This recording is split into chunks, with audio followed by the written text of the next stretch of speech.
At the Lobby Creek in Bonaberi Douala 4, the invasive plant, the water hyacinth, can be seen floating gracefully on the water. But its presence here means danger to aquatic life beneath.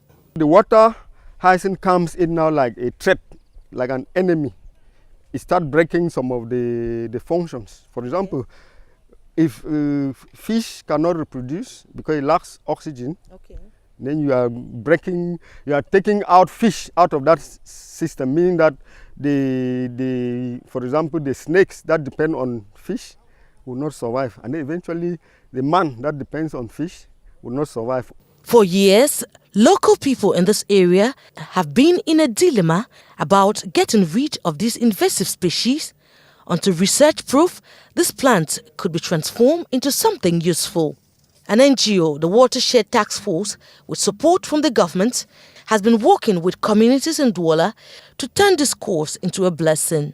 This compost, for instance, was made from the water hyacinth, and it is used to improve the fertility of the soil for farmers in this area.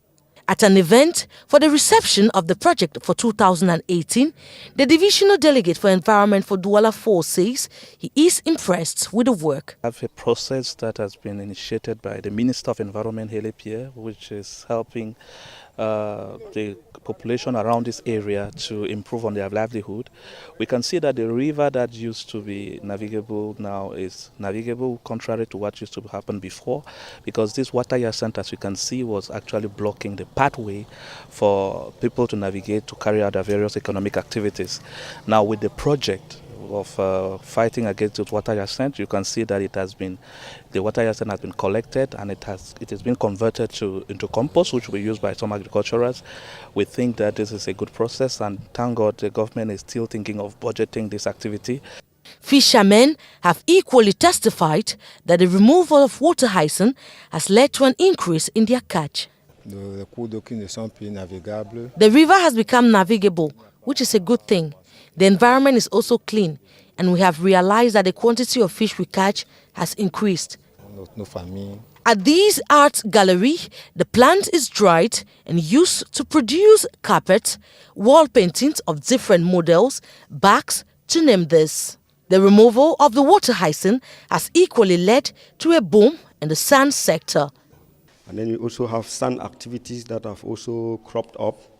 In one of the areas around Bonamusadi village, you have about 300 youths that are involved in sand activities, thanks to the removal of the water hyacinth that has now caused clean sand to be accumulated. So it becomes a whole activity of removing it, transporting it, selling it, and then giving income to the council.